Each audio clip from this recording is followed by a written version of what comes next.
Oi, bom dia, boa tarde, boa noite.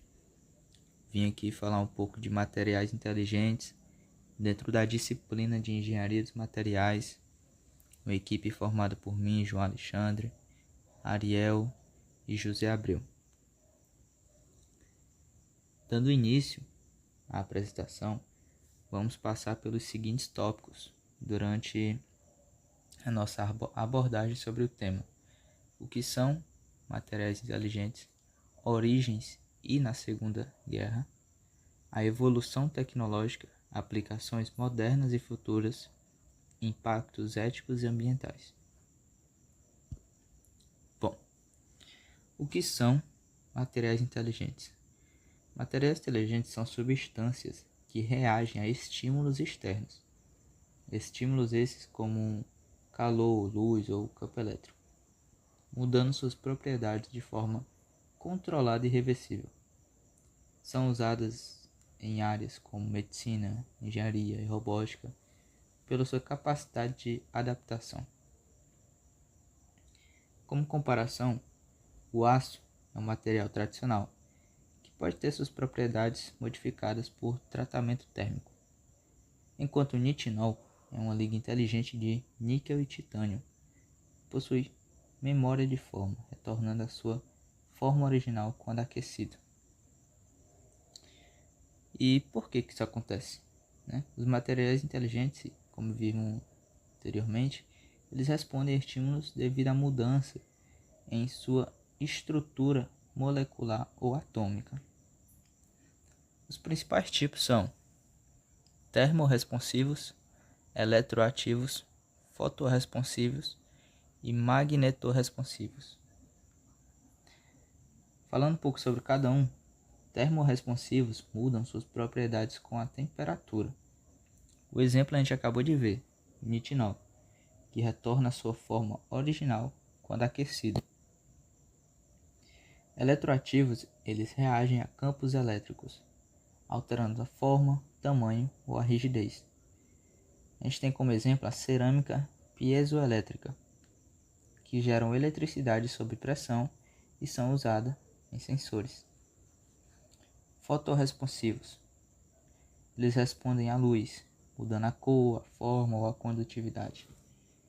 Um exemplo é vidros fotocrômicos, que escurecem sob a luz solar. Por fim, a gente tem os magnetorresponsivos. São influenciados por campos magnéticos. Um exemplo, a gente tem o fluido magnetorreológico, que endurecem na presença de um ímã. São usados em amortecedores de veículo. Bom, esses materiais funcionam porque sua estrutura interna são projetadas ou evoluíram para reagir de maneira específica a certos estímulos, tornando-os essenciais para tecnologias avançadas e soluções inteligentes do dia a dia. Bom, agora eu vou tratar aqui com vocês um pouco dos impactos éticos e ambientais. Embora impressionantes esses materiais, eles trazem consigo um desafio muito importante, alguns desafios muito importantes. É essencial refletir sobre alguns impactos para garantir uma inovação responsável. Bom, se tratando de impactos ambientais, a gente tem extração de matérias-primas. Metais como níquel e titânio exigem mineração agressiva, com altos custos ambientais, desmatamento, poluição hídrica e alto consumo energético. Descarte e reciclagem. Bom, muitos materiais inteligentes não são recicláveis, criando um problema de lixo tecnológico. Tem pesquisas já buscando soluções como materiais biodegradáveis. Pegada de carbono. Processos de produção liberam grandes quantidades de CO2, exigindo repensar métodos e investir em alternativas sustentáveis. Bom, partindo agora para os impactos éticos. a gente tem a privacidade e vigilância. Tecnologias vestíveis podem invadir a intimidade dos usuários. O uso corporativo de sensores levanta questões sobre o consentimento e o controle de dados. Acesso desigual. Bom, a alta complexidade e custos elevam os preços, tornando essas tecnologias inacessíveis à maioria da população global. Responsabilidade do engenheiro de materiais. Bom, aqui a gente cai num dilema, né? Os engenheiros de materiais enfrentam um dilema ético: desenvolver soluções para atender às exigências do mercado ou priorizar tecnologias acessíveis e sustentáveis. Com qual impacto social? Com real impacto social. Bom, casos como o da bateria de lítio, que ignoram algum abuso em minas, mostram como a busca por lucro pode ignorar consequências humanas e ambientais. Por fim, a gente tem o uso militar e dualidade tecnológica. Bom, agora a gente tem riscos com materiais autorreparáveis. Tecnologias como materiais autorreparáveis, criados para turbina ou estruturas civis, já vêm sendo adaptadas para o uso militar, como blindagem inteligente.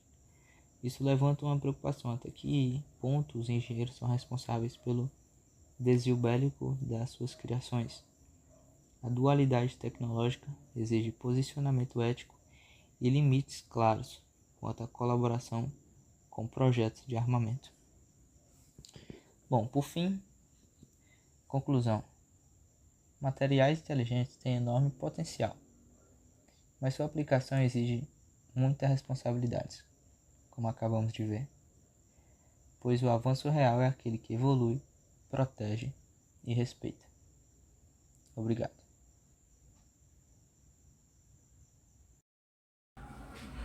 E aí, falando um pouco sobre as propriedades dos materiais na Segunda Guerra Mundial, né? Ela aí foi um feito, né? Foi um marco na ciência dos materiais, com nações aí investindo pesadamente em pesquisa para superar as limitações estratégicas. Aqui a gente pode explorar um pouco mais sobre os materiais-chave, né? Em primeira instância, a gente ressalta os metais estratégicos, né? Por exemplo, o aço especial. A Alemanha ela desenvolveu em tanques, né? Em tanques como o Panther, né? Com ligas de manganês e molibdênio, né? Para blindagem mais dura, logo, né? Mais leve.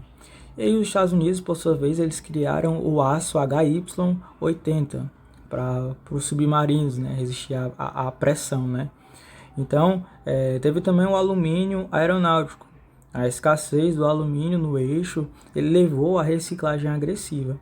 E aí o Boeing B-29, grande e pesado, nos Estados Unidos também, utilizou ligas de alumínio e zinco, né, para fuselagens, reduzindo o peso aí em 15%, né, um feito marcante aí para eles, comparado, né, com modelos anteriores, é claro.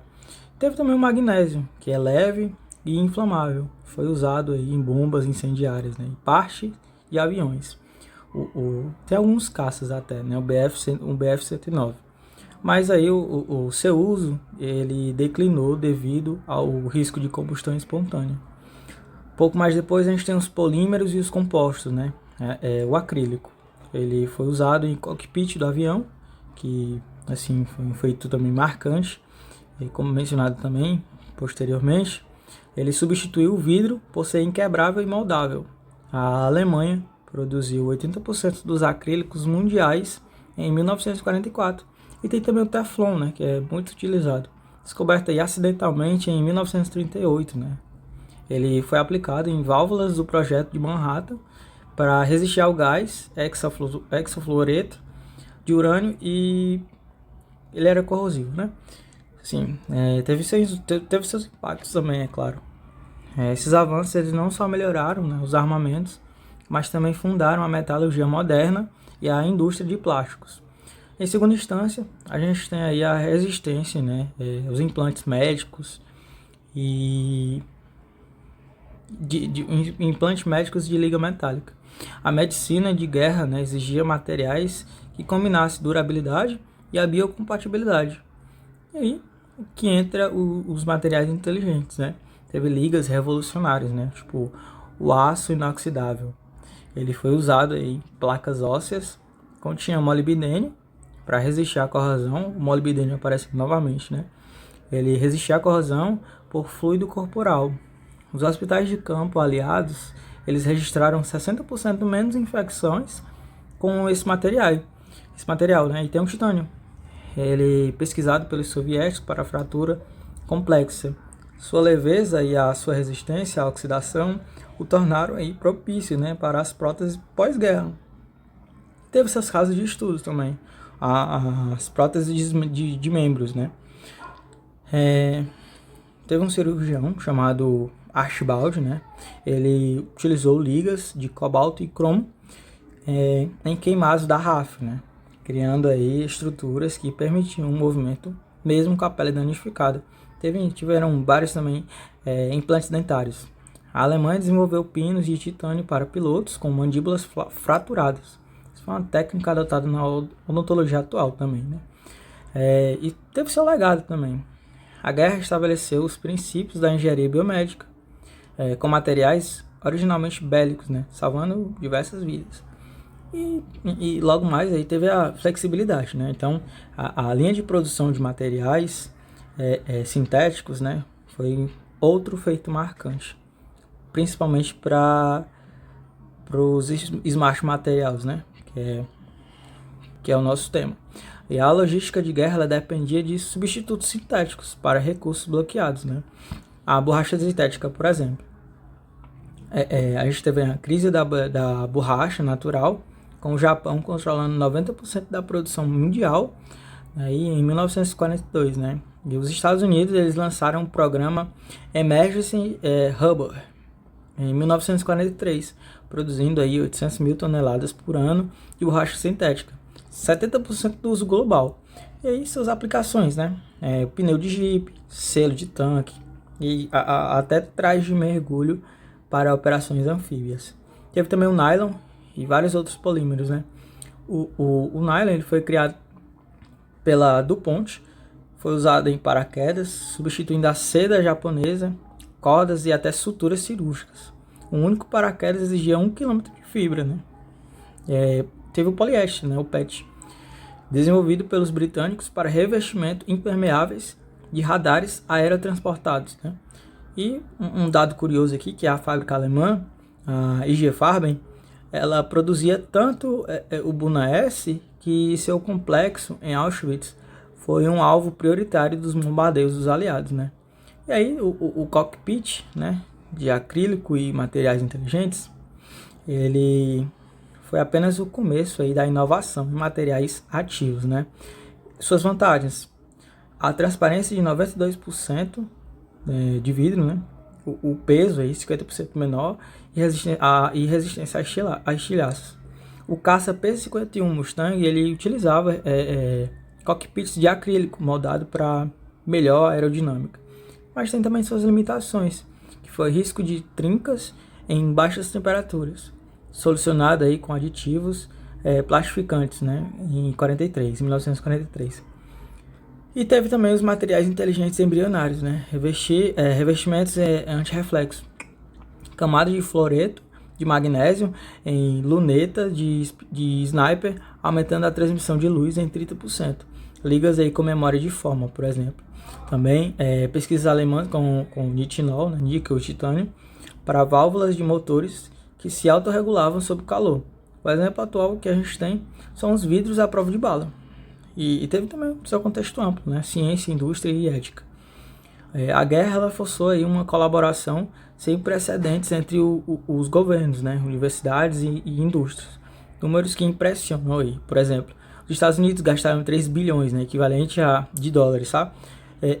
Equivalente aí a 50 bilhões de dólares hoje, em pesquisa de materiais, entre 1940 e 1945. O MIT Radiation Lab empregou 4 mil cientistas para desenvolver radares com materiais dielétricos inovadores. Aí tem também vários debates éticos, né? Como abordado no tópico anterior, muitas tecnologias surgiram de trabalho forçado. Os pioneiros em fábricas da IG Farben. Os testes, eles não eram éticos, né? Eram experimentos com implantes em campo mesmo, de concentração. E esse legado complexo ainda exigia, assim, ainda gerava, né, bastante, ainda gera bastante discussões sobre a dualidade da inovação. E aí a gente pode partir aqui para o nosso segundo slide, que seria sobre inovação, né? Na inovação aqui, por exemplo, na construção civil, na medicina e a sustentabilidade ambiental, esses avanços eles não só representam o ápice da engenharia de materiais, mas também eles demonstram como a ciência pode imitar e aprimorar os processos naturais para desenvolver desafios complexos. E a gente pode começar aqui com o concreto autorregenerativo, ele passa por tecidos aí, inteligentes biomédicos, né? E finaliza aí com o plástico biodegradável, tá bom? Então vamos lá, né? O concreto autorregenerativo com bactérias. O concreto ele é o material mais usado aí no mundo, né? Mais sofre com fissuras devido a tensões mecânicas, corrosão e intempéries, que é normal. Tradicionalmente, reparos são caros e trabalhosos. A solução, os pesquisadores eles desenvolveram um concreto que se autorrepara usando bactérias produtoras de calcário. Então, como funciona assim mais ou menos, né? Esse é um mecanismo. As bactérias elas ficam adormecidas dentro do concreto, né? No concreto. Quando surgem fissuras e a água entra, elas acordam, consomem nutrientes e sela a rachadura em mais ou menos 3 semanas. A vantagem é que aumenta a vida útil de estruturas em até 50 anos, reduz o custo de manutenção em pontes e túneis, por exemplo, e a sua sustentabilidade, né, que diminui a necessidade de novo cimento, cuja produção emite aí 8% do CO2 global. O exemplo prático que a gente trouxe aqui é que no aeroporto, na Holanda, pistas com esse concreto já estão em teste, né, em laboratório. Fissuras de 0,5 milímetros foram totalmente reparadas. E aí, imaginem se todas as nossas estradas elas pudessem se curar sozinhas após um terremoto, né? Aí logo na próxima imagem, a gente tem aí o tecido inteligente, a revolução na medicina, né? São tecidos embutidos com sensores que estão transformando aí o monitoramento de pacientes. Como funciona esse tecido, né? As fibras têxteis com nanotubos de carbono ou fios condutores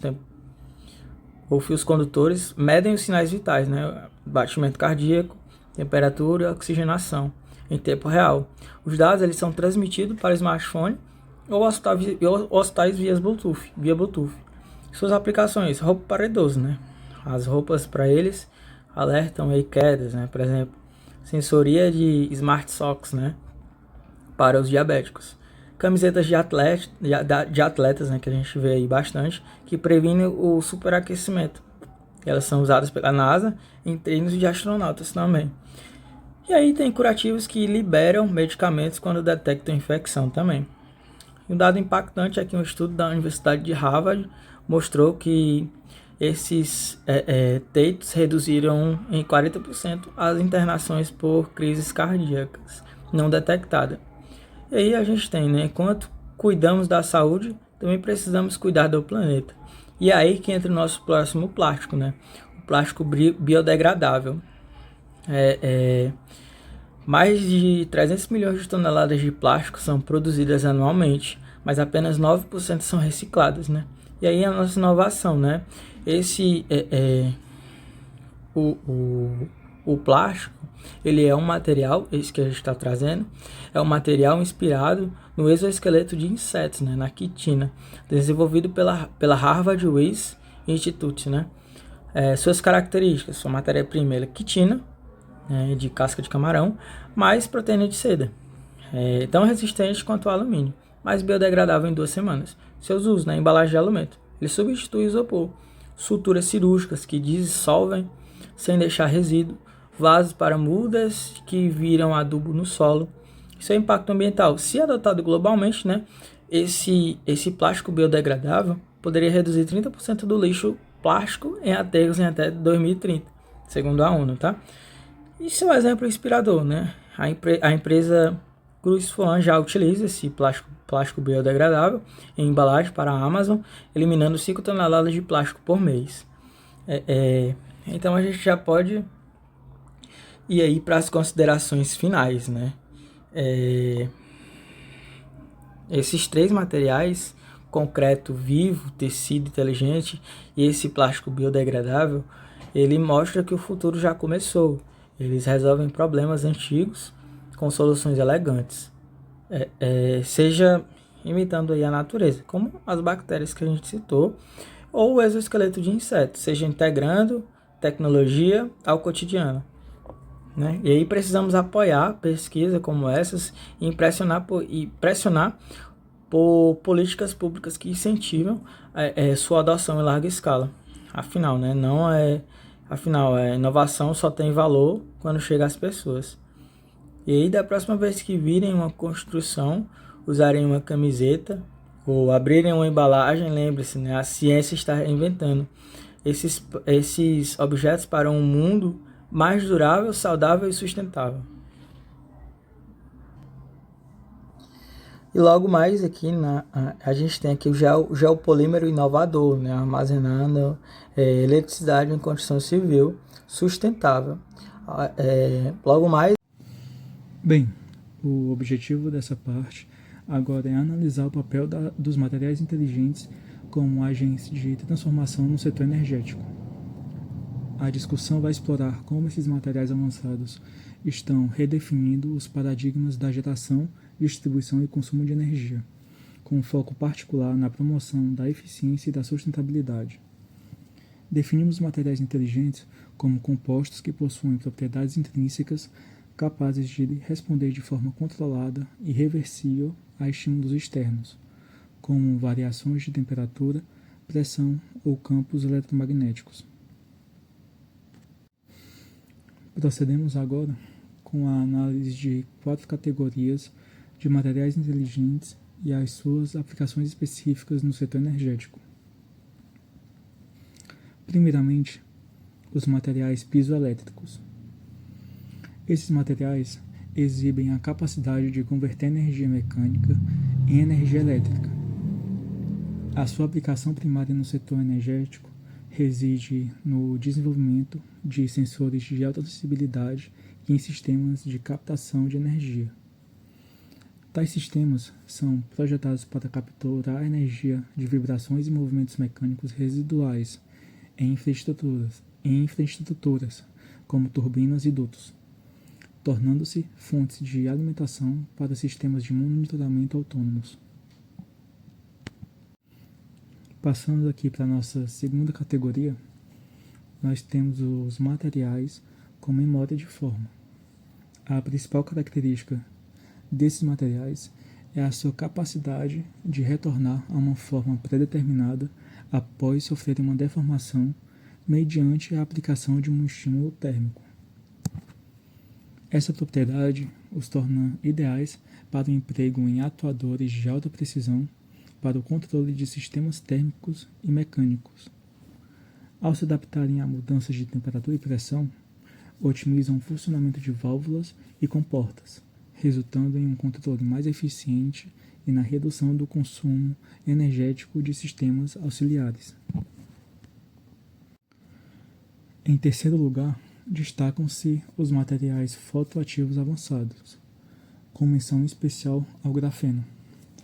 Esses materiais são fundamentais para o avanço das tecnologias, principalmente de energia solar e tecnologia de armazenamento, onde a sua aplicação melhora significativamente a eficiência de células fotovoltaicas ao permitir uma maior absorção do espectro de luz e também, quando utilizados em baterias e em outros dispositivos de armazenamento, otimizam a capacidade e a velocidade dos ciclos de carga e de descarga.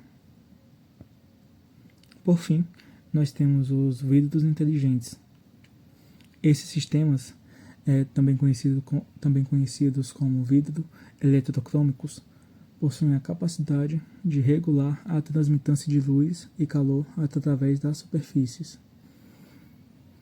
E em edifícios comerciais e residenciais, essa tecnologia permite um controle dinâmico do ganho térmico solar, o que resulta em uma redução drástica do consumo energético associados aos sistemas de climatização, como o ar-condicionado e os sistemas de aquecimento.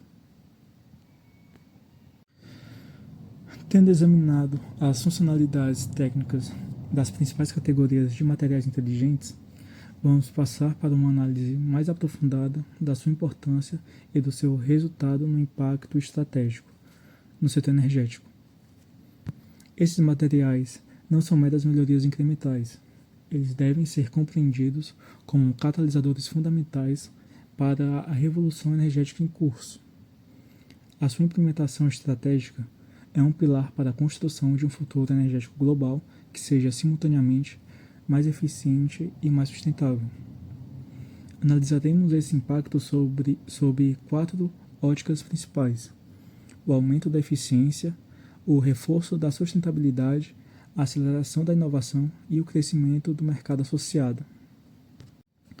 O primeiro pilar é o da eficiência energética aumentada, onde a aplicação desses materiais promove uma redução significativa de perdas em toda a cadeia energética, desde os sistemas de geração e distribuição até o consumo final. Na geração, por exemplo, materiais fotoativos avançados aumentam a conversão de luz solar em eletricidade. Na distribuição, sensores piezoelétricos autônomos, alimentados pela própria vibração da rede, podem monitorar a integridade das linhas de transmissão em tempo real, identificando e prevenindo falhas que levariam a perdas técnicas. Essa otimização do uso dos recursos energéticos é um dos benefícios mais diretos e mensuráveis. O segundo pilar é a sustentabilidade reforçada. O impacto aqui é duplo. Primeiramente, os materiais inteligentes são projetados para prolongar a vida útil de equipamentos críticos. Ligas com memória de forma, por exemplo, podem atuar em sistemas mecânicos com menos desgastes do que os componentes tradicionais, enquanto os materiais com capacidade de alta regeneração podem reparar microfissuras em estruturas como pás de turbinas eólicas. Em segundo lugar, está essa maior durabilidade resulta em uma redução do desperdício de materiais e do descarte de equipamentos, o que, por consequência, minimiza o impacto ambiental associado à extração de matérias-primas e à manufaturação de novos componentes. Em terceiro lugar, e de suma importância, nós temos a inovação tecnológica. Os materiais inteligentes abrem caminho para o desenvolvimento e a implementação em larga escala das redes elétricas inteligentes, ou smart grids. A principal dificuldade das energias renováveis, principalmente como a energia solar e a energia eólica, é a sua intermitência.